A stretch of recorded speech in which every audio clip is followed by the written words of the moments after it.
It's like going on a journey of discovery of our region. It's almost like being an archaeologist. I'm Jared Bowen. Coming up on Open Studio, they're some of the 20th century's greatest artworks. So why is this the first time we're seeing them?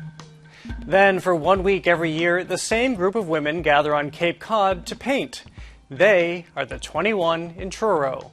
I'm used to being alone in the studio. It's very solo. So for me, it's just that energy that you get being with like-minded people. And we go birding with author and illustrator David Allen Sibley. I would look for birds sitting up in the open and then pull out a sketch pad and do some quick sketches. It's all now on Open Studio.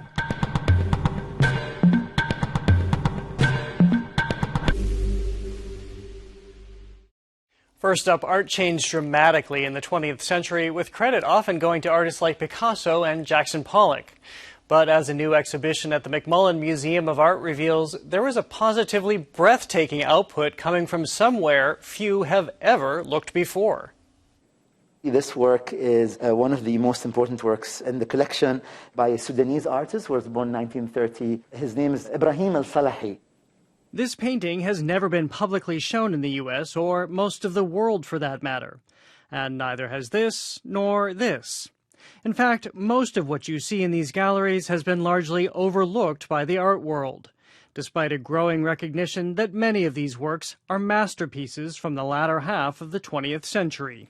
You see a lot of references to Arabic letters. You also see references to the moon and other planets and the crescent. This commemorates the passing of the human soul into the afterlife. This exhibition is called Taking Shape and looks at the advent of art throughout the Arab world from the 1950s to the 1980s. It's the collection of Sultan Saud al-Hassami, and when not on tour, is housed at the Barjeel Art Foundation in the United Arab Emirates. I realized through the collecting that the more I collected, the more I realized how little I knew.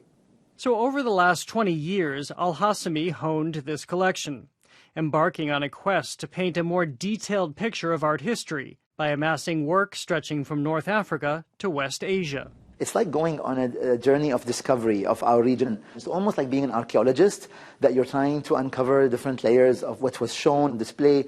Many of the artists in this show had been forgotten. In this exhibition, you will see artists of Armenian, Jewish, Persian, Turkish, Circassian, as well as Arab descent. Suhaila Takesh is the show's curator and says the U.S. and Europe were not the only places where art underwent a radical change in the 20th century. The artists we find here were often influenced by the West, but they grounded their work in their own cultural histories. And just as many of their countries were breaking free from colonial rule. We see a lot of play with things like body tattoos, artists going back to Mesopotamian artifacts, to pharaonic histories, and then reinventing those forms. We see artists looking at ancient jewelry, metalwork, tapestry. And language, as some artists began taking a letter-by-letter approach in their work. This trend became known as hurufiyya, which comes from the Arabic word huruf, which stands for letters. Many of these artists began to deconstruct letter forms into their formal elements and basic shapes, and then using those to create abstract compositions. Other artists here render the body in the form of folded fingers, or with, shall we say, a bottoms-up approach, while others plumb spirituality. What ties these works together is this interest in kind of creating from a place of transcendental meditation. Omar al-Naqdi's piece in the exhibition is perhaps visually a little different from the other ones.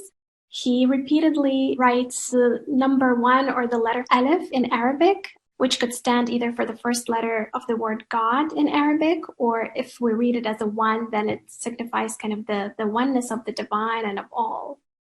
This was a time that also found artists collaborating in clusters, most notably in the Casablanca School. Formed in 1965, its artists were intent on rethinking how art could be made, says Sultan Saud al-Hassami.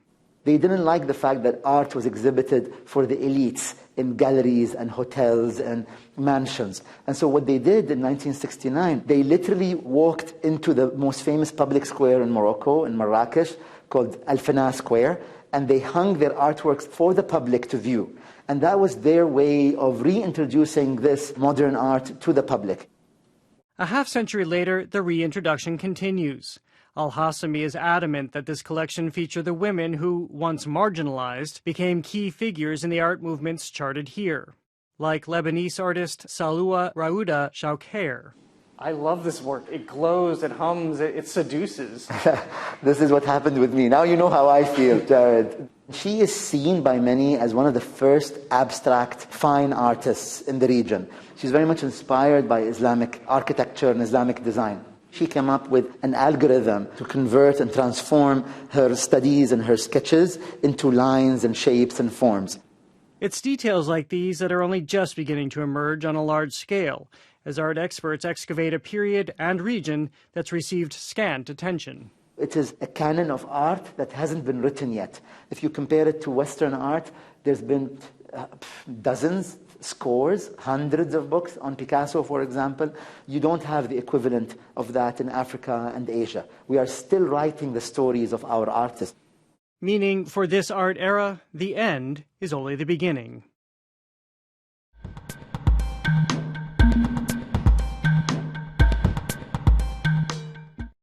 Next, call it the Sisterhood of the Traveling Paintbrushes. For more than 20 years, a group of women have gathered annually on the Outer Cape to spend an entire week painting. They are called the 21 in Truro, and their work is now on view in a new show at the Cape Cod Museum of Art. Two of the artists recently joined me in the studio. Suzanne Packer, Jane Lincoln, thank you so much for being with us. So Suzanne, I'll start with you. How did this come to be, 21 women in Truro?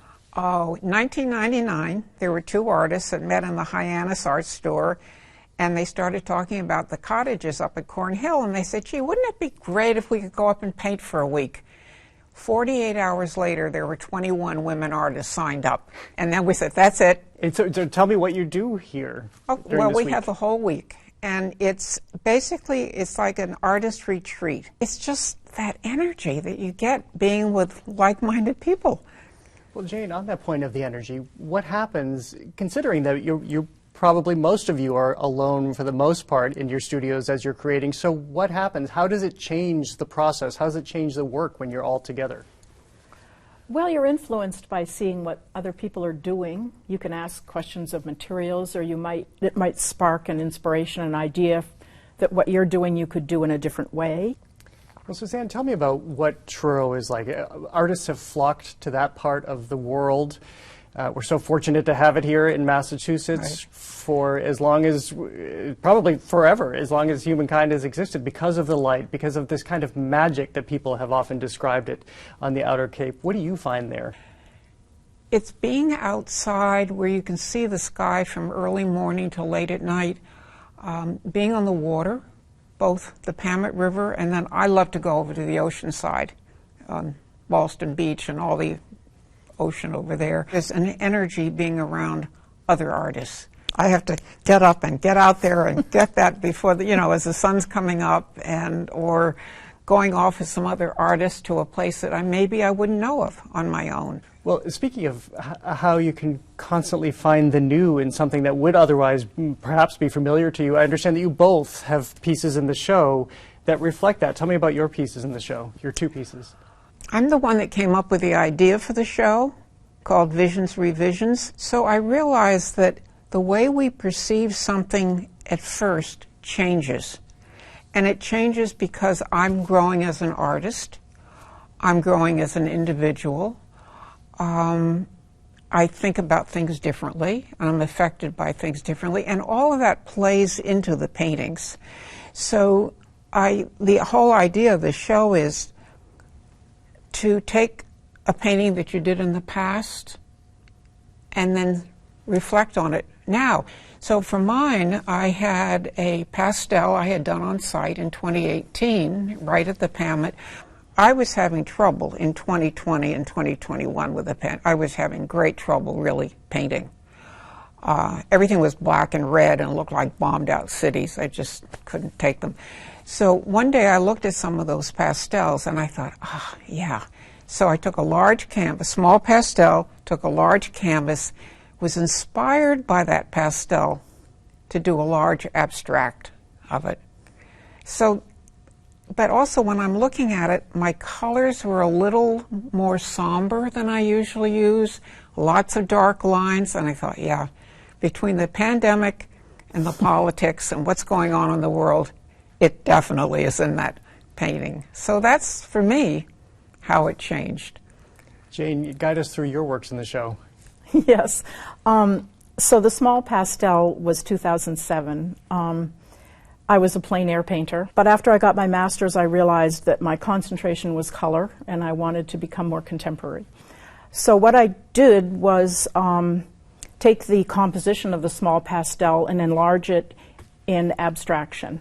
And you can see in both of them, the subject is the thin strip of cerulean blue through the center, which is the water. The painting is a simplification, but it's also just concentrating on the colors, nothing else. Well, talking of the last year and thinking about the loss that a lot of people experienced, and I understand there is one artist in the show who's specifically dealt with loss in her canvas. Yes, that was Christy Valesky. What happened was in 1994, her mother was dying, surrounded by family, but her mother still felt very lonely, very alone.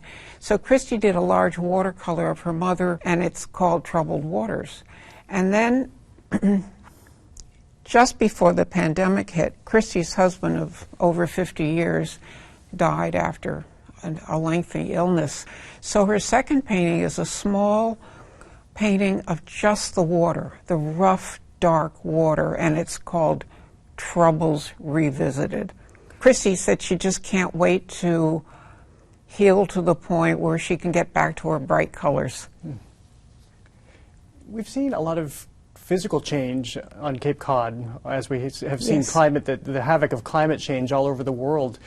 You must have seen a lot over 23 years now as you've been doing this. How has that been reflected in the work? One of the artists in the show, Joyce Zavorskis, concentrates on erosion. Her first painting observed circumstances. She said, "I let the first layers of paint be drippy and loose, allowing gravity to pull the paint down and form interesting shapes, as in nature." Now her second work, they're both the same size, which is interesting pairing them up, and the compositions actually connect if you look at them. So the second one she did in her Orleans studio this past year, and it was 9 years later, and the original dune had disappeared. So this happens at the end of September. What's the anticipation like for both of you as that time is approaching? To me, it's one of the captions on our show says "Visions, Revisions, Stepping into the Same River Twice," which we're right on the banks of the Pamet River, and I know no matter what cabin I'm in, I look out the window and there's that gorgeous view, and it doesn't change year after year, and it's just, I'm back here again. It's wonderful. Yeah, that quote actually came from Hercules, who said, "No man can step into the same river twice." So we just sort of turned it around since we're on the Pamet River and said, stepping into the same river.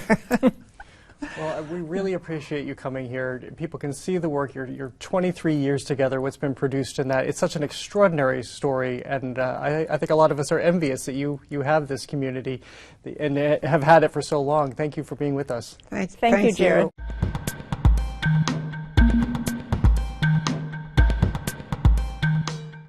Hallelujah! A tribute to Leonard Cohen is one of the many events you'll find in Arts this week.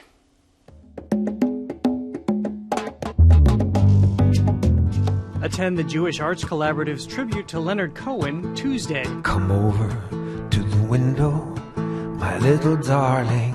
Led by Israeli singer-songwriter David Broza, the performance includes a glimpse into Cohen's artistic life as inspired by Jewish and Buddhist teachings. One of America's most celebrated jazz artists, Miles Davis, was born 95 years ago, Wednesday. His groundbreaking album, Kind of Blue, has sold more than 5 million copies since its release in 1959.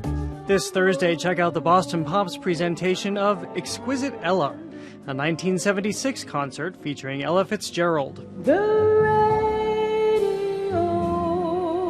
and the telephone. Hear songs by Gershwin, Porter, and Ellington in this performance from Symphony Hall's archives. Friday, Handel and Haydn Society streams selections by two of the 18th century's most influential composers, Haydn and St. George. Set sail Saturday to visit the Peabody Essex Museum's exhibition In American Waters to see how painters have depicted the sea. Next, the 19th century had John James Audubon. We have David Allen Sibley, a bird watcher and painter renowned for his books on birds. This is one of the final weeks you can see an exhibition of his work at the Museum of American Bird Art. And that's where I caught up with him this past winter in the woods for a look at nature and his paintings. There's probably a little flock of chickadees, titmice, there might be white-breasted nuthatch. To walk in the woods with David Sibley is to slow down, to trace the flecks of sun shining through trees, and to let silence be your guide. So take me a little bit into your process when you get into the woods. I would just look for birds, and when I find some birds, try to find one that's cooperative, that that's sitting up on a sitting up in the open and just watch. And then pull out a sketch pad and do some quick sketches. Which he's been doing since the age of 5. The son of an ornithologist and a lifelong birder himself, Sibley has published the go-to guides for birds. And now, in his most recent book, he delivers us into what it's like to be a bird. What changes for you when you have minutes to be spending with a bird? Then I can really just settle in and look at all kinds of details and start asking questions. We find his answers here at Mass Audubon's Museum of American Bird Art, where the illustrations for his latest book are now on view, from the wide-eyed owl to the roadrunner.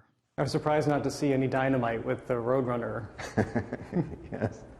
Well, in the book, one of the essays in the book is about, is a roadrunner really faster than a coyote? In real life, a coyote is quite a bit faster than a roadrunner. So you're not only a famed birder, you're a myth buster, too. Another myth busted? Blue jays aren't actually blue. In the bird world, the color blue technically doesn't exist. It is a color because it's what we perceive. It's the blue wavelengths of light are reaching our eyes, but the way the bird is, the way the feathers are reflecting only blue is due to the structure of the feather and not to pigment. The turkey isn't necessarily thought of as the most beautiful bird ever, but I think that in this painting, David really captures that and also creates almost an abstract painting at the same time. Amy Montague is the director of the Museum of American Bird Art, the only one of its kind known to exist. Here you'll find sculpture and works from John James Audubon, avid birder Frank Weston Benson, and avid pop artist Andy Warhol, and all situated on 124 acres of a wildlife sanctuary. Birds are deeply fascinating to people, but they're also really symbolic. You think birds symbolize hope, they symbolize freedom.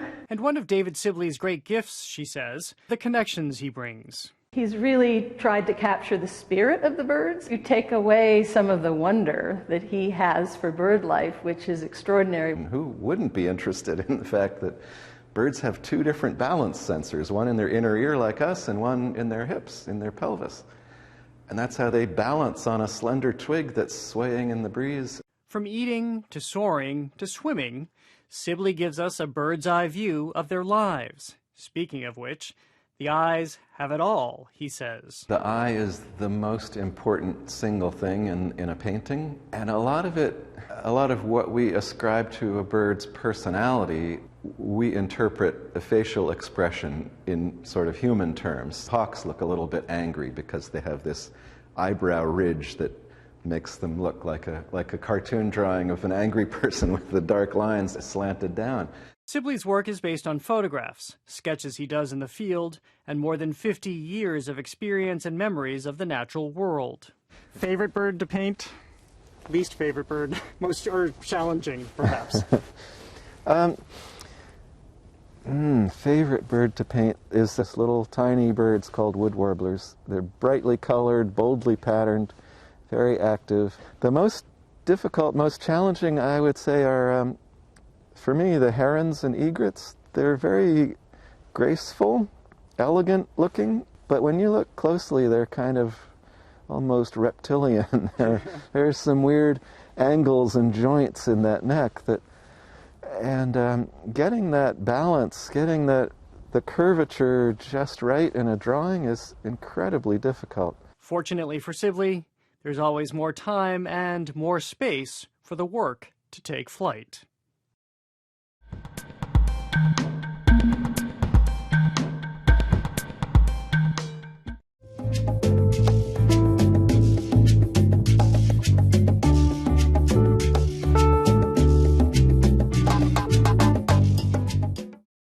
We move to Texas now, where artist David McGee juxtaposes image and language to comment on literature, pop culture, and the Black experience.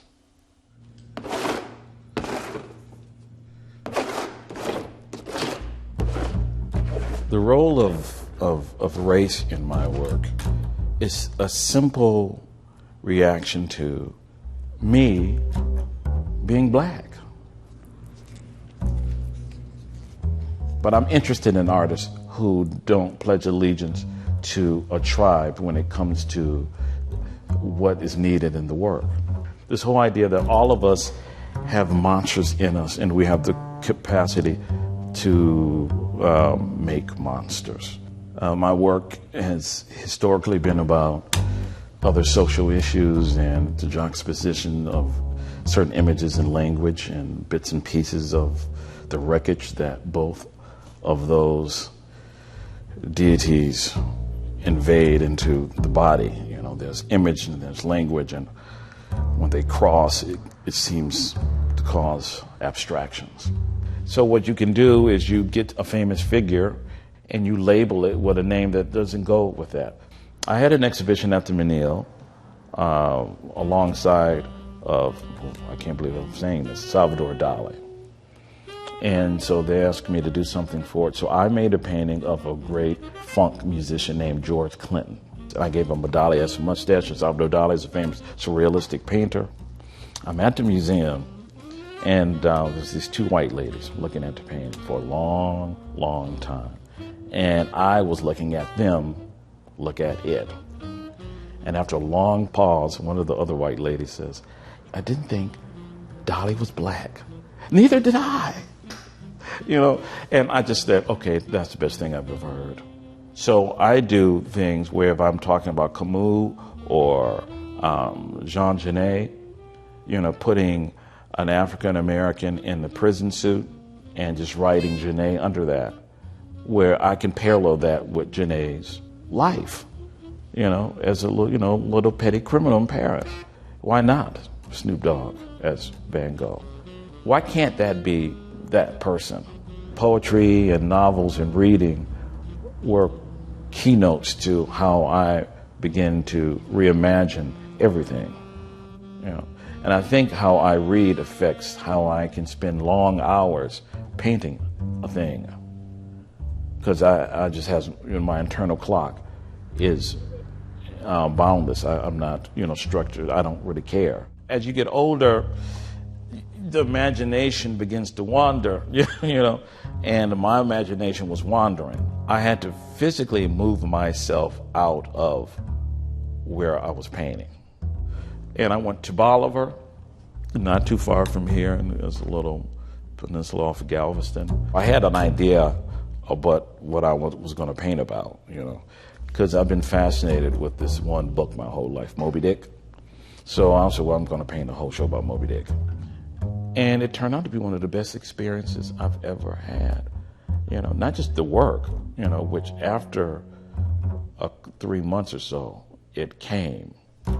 I mean, I could just see it, juxtaposing the different chapters of Moby Dick to my own experiences in these level of paintings. And one painting led to another. And then from that, another set of paintings came called the Urban Dreads, which were about how urban spaces has affected African Americans and most people. Those paintings freed me from the emotional weights. The subject matter doesn't change, the style may change, and you can swerve back and forth. You can't be labeled, but who needs to be labeled? Yeah.